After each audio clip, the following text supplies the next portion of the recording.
yield significantly better results than single-parent families. I was told that this was racist.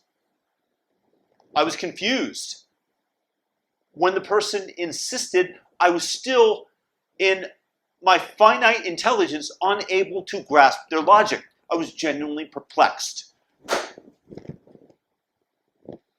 In 2017, I stated that two-parent families yield significantly better results than single-parent families do. For uttering these words, I was told that I was a racist. I was genuinely confused. In my finite intelligence, I simply could not grasp the slippery logic. I was genuinely perplexed. When the next year, as somebody who has traveled to 60 nations around the globe and lived in 4 different countries, I stated that America is the land of freedom and opportunity, and we should be eternally grateful for having been born an American citizen. I was told that I was demonstrating my white privilege and was a bad person.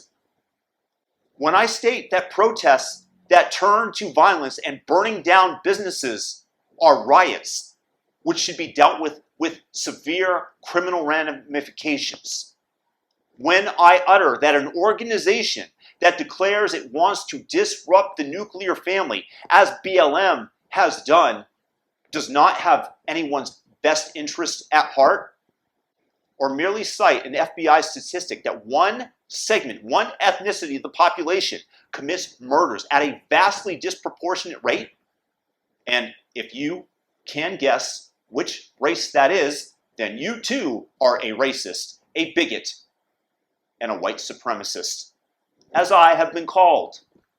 You see, when I first experienced these reactions, my response is one of confusion.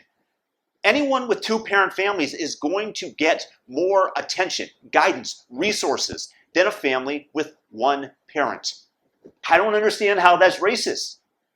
If you've ever been in another country that's not a Western European country for any length of time, you will quickly become eternally grateful for the freedoms that our Bill of Rights and our Constitution protects.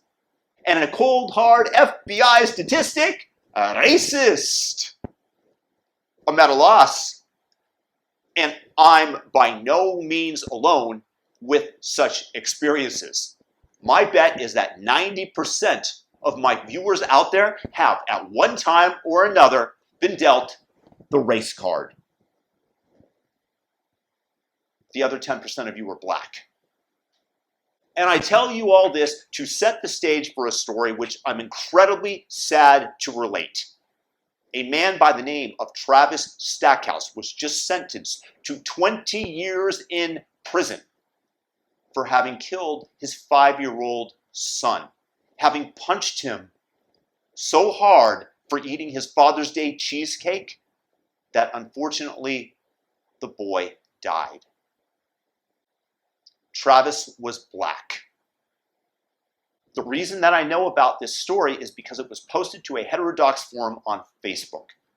The story in and of itself is, of course, utterly tragic. And as a father to a young boy myself, I truly weep for the loss of life here. And tragedies do take place in this world. It is the reaction to the story on the forum which I find of much greater interest.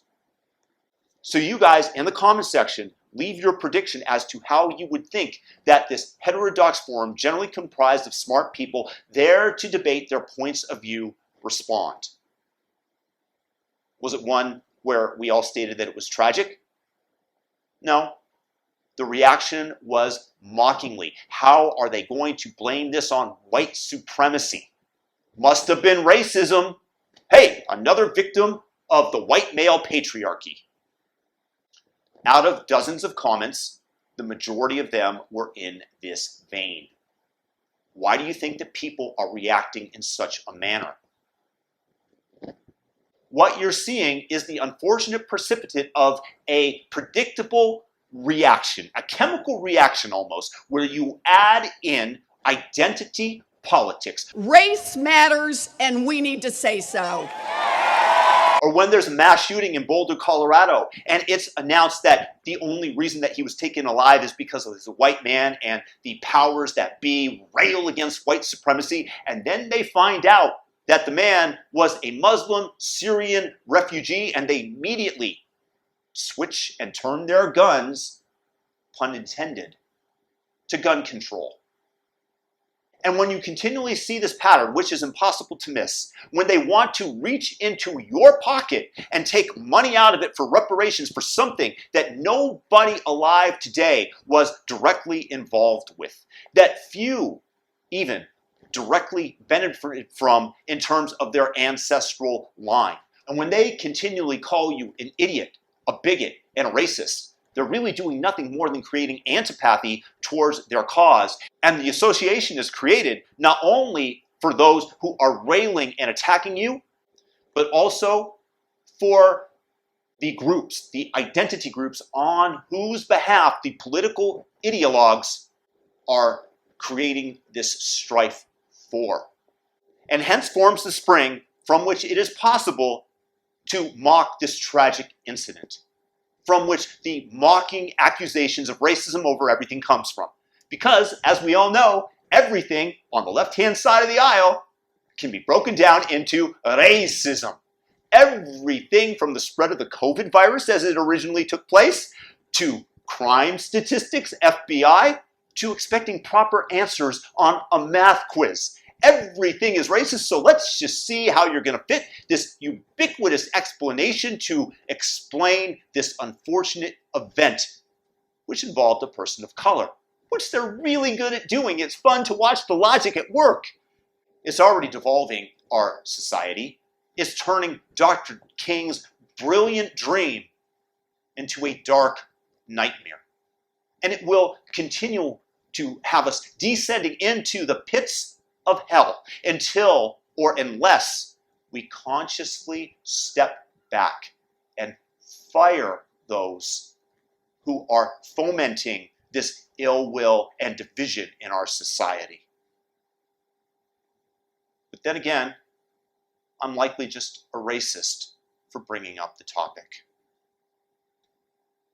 Peace out, everybody. If you're new to the channel, please subscribe, hit the all notification bell, thumb up the video. Have a fantastic day. Peace.